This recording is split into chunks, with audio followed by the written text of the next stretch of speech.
Le Conseil d'État a procédé le mardi 14 juin 2016 à la validation des résultats des élections municipales du 22 mai 2016. De ces résultats définitifs qui ne peuvent faire l'objet de recours, le CDP s'offre un conseiller de plus, le MPP en perd 9.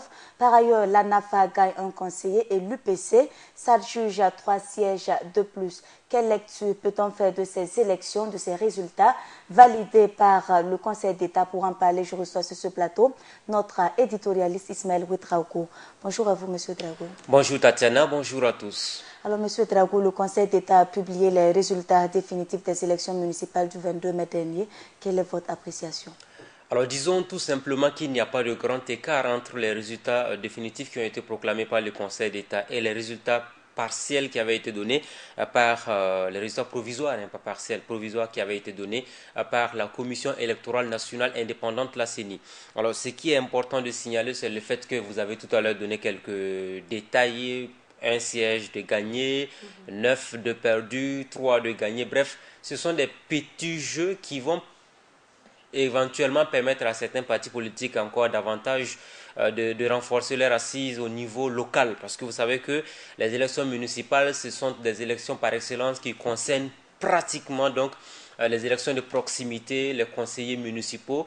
Quand vous appartenez à un quartier, vous devez donc avoir une image désormais qui est le reflet de votre collectivité auprès des autres élus au niveau du conseil municipal.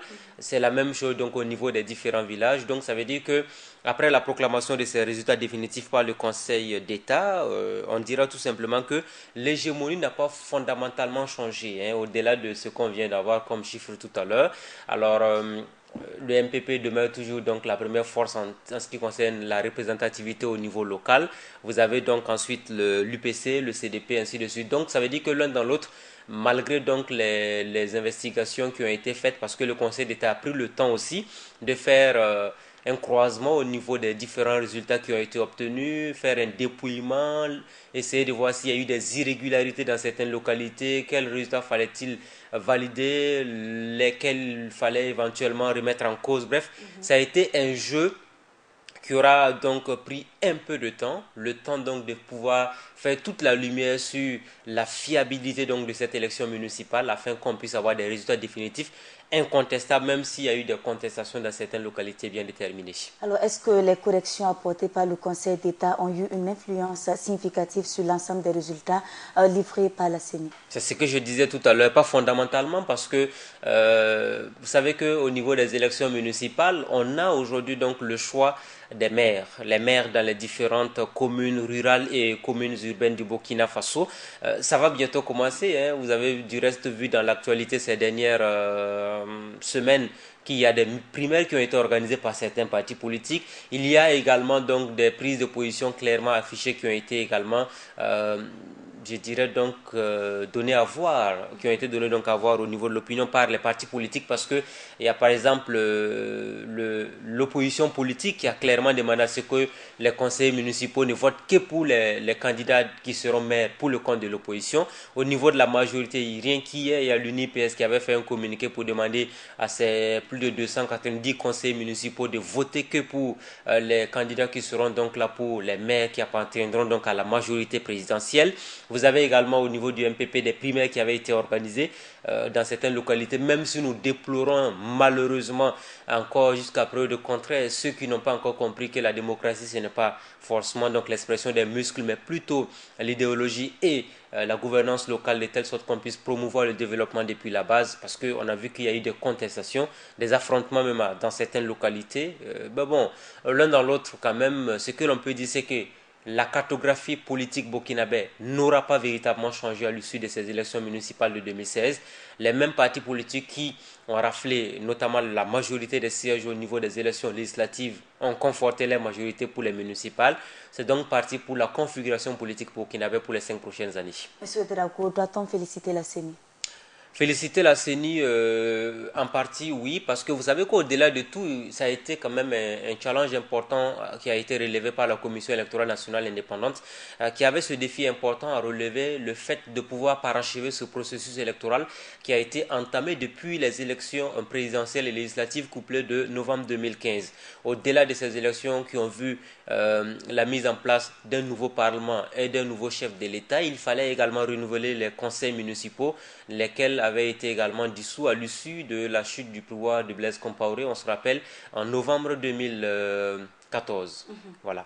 Donc, ce que l'on peut dire effectivement en ce qui concerne donc le travail qui a été mené par la Commission électorale nationale indépendante, la CENI a partiellement relevé le défi parce que n'oublions pas qu'il y a des communes comme Dapelogo, Zogoré, Nagaré, vous avez encore d'autres localités comme Begedo, Burum qui n'ont pas eu d'élection. La CENI a l'obligation également de faire en sorte que ces communes, je dirais communes rurales puissent avoir effectivement leurs élus municipaux.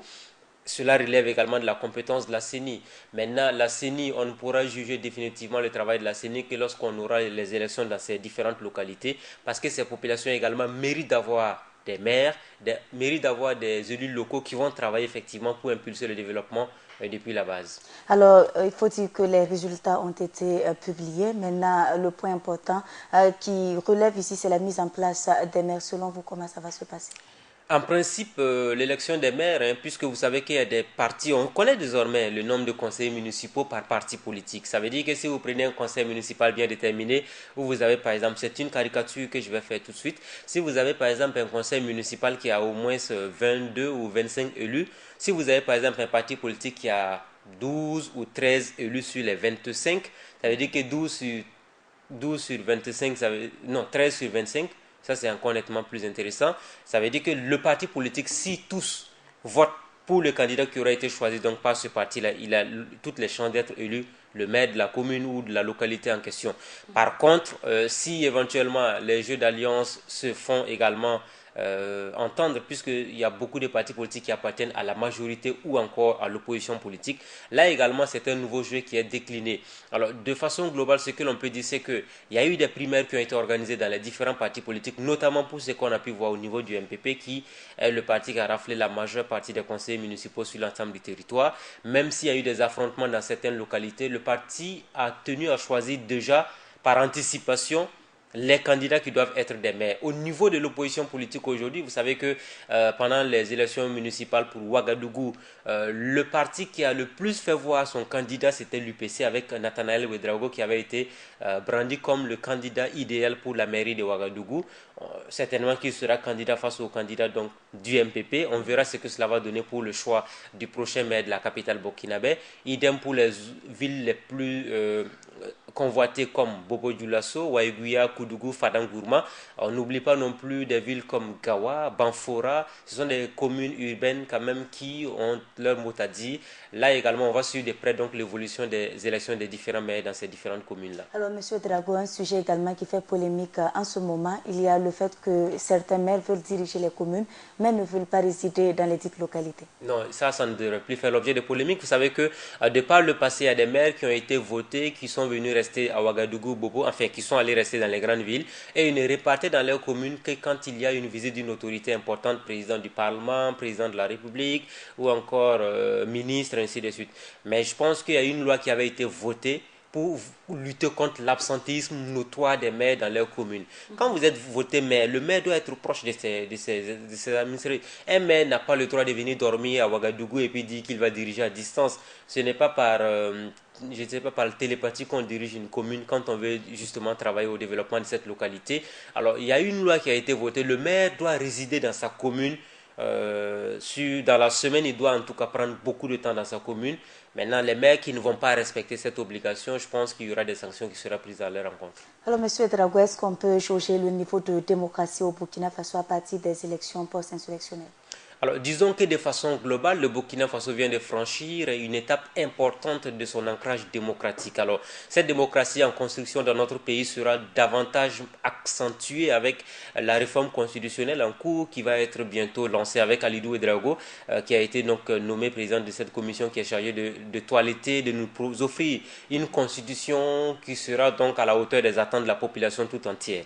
Alors, ce que l'on peut dire déjà, c'est que le Burkina vient de franchir un palier important de sa démocratie.